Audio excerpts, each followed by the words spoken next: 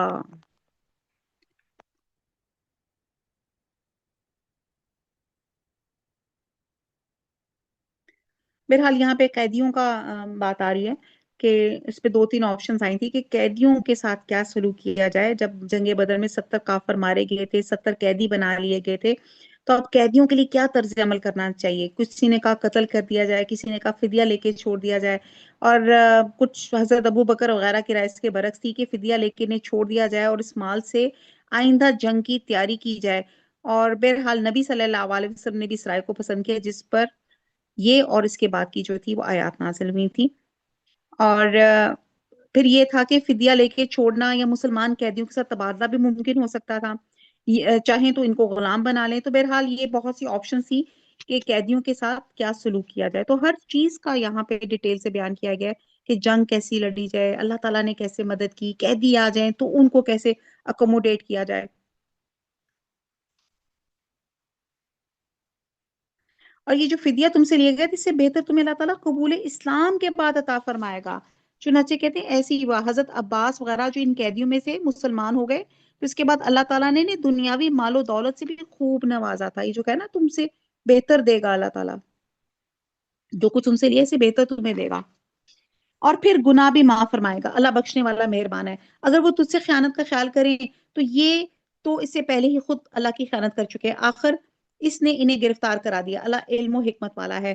جو لوگ ایمان لائے اور ہجرت کی اور اپنے مالوں اور جانوں سے اللہ کی راہ میں جہاد کیا، جن لوگوں نے ان کو جگہ دی اور مدد کی، یہ سب آپس میں ایک دوسرے کے رفیق ہیں۔ جو ایمان تو لائے لیکن ہجرت نہیں کی، تمہارے لیے ان کے کچھ بھی رفاقت نہیں جب تک کہ وہ ہجرت نہ کریں۔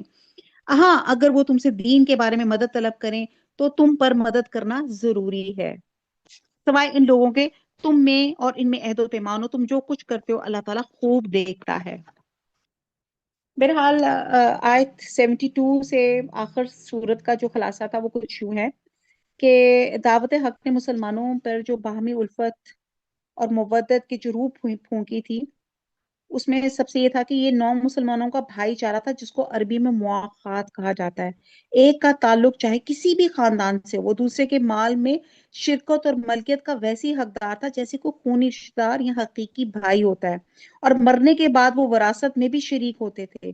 تو یہ مواخات ایک دفعہ مکہ میں صرف مہاجرین کے درمیان میں ہوئی، دوسری مدینہ میں مہاجرین اور انصار میں ہوئی، ایک مکہ کے 9 مسلم تھے اور دوسرے مدینہ کے 9 مسلم تھے، اور ان کی تعداد ایک قول کے مطابق 90 یا 100 تھی، اور مسلمانوں کی بڑی تعداد ہجرت کر کے آئی تھی، لیکن کچھ لوگ ایسے تھے جن کے مشکلات کی بنا پہ مکہ میں رہ گئے تھے، اور جو لوگ ایمان لائے ہجرت کر کے آئے وہ ایک ہی برادری کے لوگ شمار ہوئے۔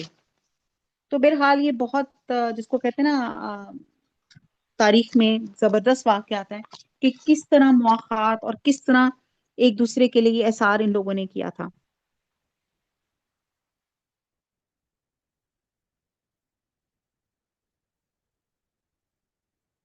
آیت نمبر 173، کافر آپس میں ایک دوسرے کے رفیق ہیں، اگر تم ایسا نہ کیا تو ملک میں فتنہ ہوگا اور زبردست فساد ہو جائے گا۔ جو لوگ ایمان لائے اور ہجرت کی، اللہ کی راہ میں جہاد کیا، جنہوں نے جگہ دی اور مدد پہنچائی، یہی لوگ سچے مومن ہیں، ان کے لیے بخشش ہے، عزت کی روزی۔ اور جو لوگ اس کے بعد ایمان لائے اور ہجرت کیے، تمہارے ساتھ ہو کے جہاد کیا، بس یہ لوگ بھی تم میں سے ہی ہیں، اور رشتے ناتے والے ان سے بعد سے زیادہ نزدیک ہیں اللہ کے حکم میں، بے شک اللہ تعالیٰ ہر چیز کا جاننے والا ہے۔ اب سورہ توبہ آتی ہے۔ اسکالرز نے اس کے متعدد نام جو ہیں، سورہ جو توبہ ہے، قریش مکہ نے حضور صلی اللہ علیہ وسلم سے جس طرح ظلم و ستم میں کمی نہیں کی، اسی طرح بد عہدی میں بھی اپنے مسالات تھے، اور آخری معاملہ صلح حدیبیہ کا تھا۔ اس میں ایک طرف مسلمان اور ان کے حلیف اور دوسری طرف قریش اور ان کے حلیف تھے۔ مسلمانوں کے ساتھ قبیلے خزاع اور قریش کے ساتھ بنو بکر تھے، اور اس معاہدے کی بنیادی شرط یہ تھی کہ دونوں فریقین 10 سال تک صلح اور امن پہ قائم رہیں گے۔ لیکن ابھی 2 برس بھی نہ گزرے تھے کہ بنو بکر نے قبیلہ خزاع پہ حملہ کیا اور قریش نے ان کی مدد کی، حتیٰ کہ سہیل بن عمرو حملے میں شریک ہوا، جس نے معاہدہ حدیبیہ میں دستخط کیے تھے، اور بنو خزاع نے خانہ کعبہ میں پناہ لی اور اللہ کے نام پہ امان چاہی، لیکن اس پر انہیں بے درے قتل کر دیا گیا۔ 40 افراد بچ کے مدینہ پہنچ گئے اور حضور صلی اللہ علیہ وسلم کو اپنا حالت زار سنایا۔ اب معاہدے کی روح سے مسلمانوں کا فرض بن گیا تھا کہ قریش کی یہ عہد شکنی برداشت نہ کریں، تو حضور صلی اللہ علیہ وسلم 10,000 مجاہدین کا لشکر لے کے مکہ کی طرف روانہ ہوئے اور بغیر کسی خون ریزی کے 8 ہجری میں مکہ فتح ہو گیا، اور مکہ فتح ہونے کے بعد 9 ہجری میں اس سورت کی ابتدائی 30 یا 40 آیات نازل ہوئیں، اور حضور صلی اللہ علیہ وسلم پہلی حضرت ابو بکر صدیق کو امیر الحج مقرر کر کے روانہ کر چکے تھے۔ بعد میں ان ابتدائی آیات کے نزول پر حضرت علی کو ذیقت میں مکہ بھیجا کہ حج کے موقع پہ بطور اعلان عام یہ آیات لوگوں کو سنا دی جائیں، جس میں بتایا گیا کہ نمبر 1، جن مشرکوں نے بد عہدی کی ہے اب ان سے معاہدہ باقی نہیں رہے گا، تاہم ان کے لیے 4 ماہ کی مہلت ہے جو حج کے دن ذی الحج سے شروع ہوتی ہے اور 10 ربیع الثانی 10 ہجری کو ختم ہوگی، اور اس مدت میں ان میں کسی قسم کا تعارض نہیں کیا جائے گا، اس کے بعد حالت جنگ تصور کی جائے گی۔ دوسرا ان کو کہا گیا، آپشن یہ دی گئی کہ جن جماعتوں نے بد عہدی نہیں کی ان کے ساتھ معاہدہ برقرار رہے گا۔ تیسرا ان کو یہ بتایا گیا، حرم کعبہ اب شرک کی تمام آلودگیوں سے پاک ہو گیا، آئندہ یہاں صرف اہل توحید اور ایمان والے ہی یہاں پہ جمع ہوں گے۔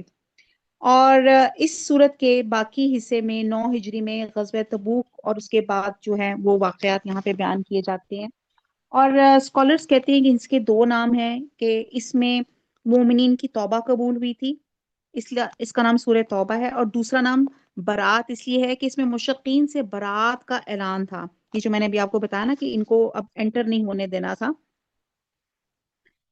اور یہاں پہ اس میں کیوں بسم اللہ نہیں پائی جاتی، کہتے ہیں کہ اس کے 2-3 ریزنز۔ پہلے تو یہ کہتے ہیں کہ اس سورت گویا سورہ انفال کا پارٹ 2 ہے، اس لیے رسول صلی اللہ علیہ وسلم نے اس کے شروع میں بسم اللہ درج نہیں کروائی۔ آپ صلی اللہ علیہ وسلم کے مطابقت میں صحابہ کرام نے بھی اس میں بسم اللہ تحریر نہیں کی، اور یہ 7 بڑی صورتوں میں 7ویں بڑی صورت ہے جسے سبع طوال بھی کہا جاتا ہے، اور تاہم اگر کوئی شخص سورہ توبہ سے تلاوت کرے تو پھر وہ بسم اللہ پڑھ سکتا ہے۔ اللہ اور اس کے رسول کی سب سے بیزاری کا اعلان ہے ان مشرکوں کے بارے میں جن سے تم نے عہد و پیمان کیا تھا، پس اے مشرکو تم ملک میں 4 مہینے تو چل پھر لو، جان لو کہ تم اللہ کو عاجز کرنے والے نہیں، اور یہ بھی یاد رہے کہ اللہ کافروں کو رسوا کرنے والا ہے۔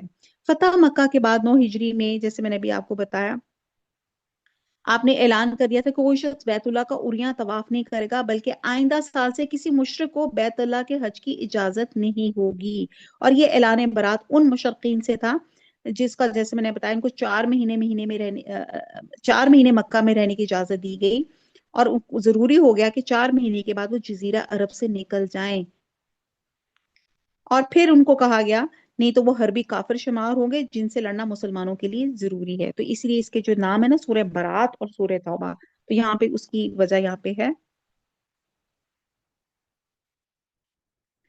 اللہ کافروں کو رسوا کرنے والا۔ آیت نمبر 3، اللہ اور اس کے رسول کی طرف سے لوگوں کو بڑے حج کے دن صاف اطلاع ہے، اللہ مشرکوں سے بیزار ہے، اس کا رسول بھی، اگر اب بھی تم توبہ کر لو تو تمہارے حق میں بہتر ہے۔ اللہ تعالیٰ یہیں پہ ہم توبہ کرتے ہیں، اللہ تعالیٰ ہمارے صغیرہ کبیرہ گناہوں کو معاف فرما دے، آمین ثم آمین۔ اگر تم روگردانی کرو تو جان لو تم اللہ کو ہرا نہیں سکتے، اور کافروں کو دکھ کی مار کی خبر پہنچا دے، بجز ان مشرکوں کے جن سے تمہارا معاہدہ ہو چکا، انہوں نے تمہیں ذرا سا بھی نقصان نہیں پہنچایا، نہ کسی کی تمہارے خلاف مدد کی ہے، تو تم بھی ان کے معاہدے کی مدت ان کے ساتھ پوری کرو، اللہ تعالیٰ پرہیزگاروں کو دوست رکھتا ہے۔ پھر حرمت والے مہینے کے گزرتے مشرکوں کو جہاں پاؤ قتل کرو، انہیں گرفتار کرو، ان کا محاصرہ کر لو، ان کی طاق میں ہر گھاٹی میں جا بیٹھو، ہاں اگر وہ توبہ کر لیں اور نماز کے پابند ہو جائیں اور زکوٰۃ ادا کرنے لگیں تو تم ان کی راہیں چھوڑ دو، یقیناً اللہ تعالیٰ بخشنے والا مہربان ہے۔ حضرت ابو بکر صدیق نے جو زکوٰۃ جو لوگ نہیں دیتے تھے تو ان کے خلاف جہاد کیا ہے، اور یہ اسی آیت کو ریفرنس دیتے تھے کہ ایک حدیث کا مفہوم ہے، اللہ کی قسم میں ان لوگوں سے ضرور لڑوں گا جو نماز اور زکوٰۃ کے درمیان میں فرق کریں گے، یعنی کہ نماز تو پڑھیں گے لیکن زکوٰۃ ادا کرنے سے گریز کریں گے۔ آیت نمبر 6، اگر مشرکوں زکوٰۃ ادا کرنے لگے تو ان کی راہیں چھوڑ دے، یقین اللہ تعالیٰ بخشنے والا بڑا مہربان ہے۔ اگر مشرکوں میں سے کوئی تجھ سے پناہ طلب کرے تو تو اسے پناہ دے دے یہاں تک کہ وہ کلام اللہ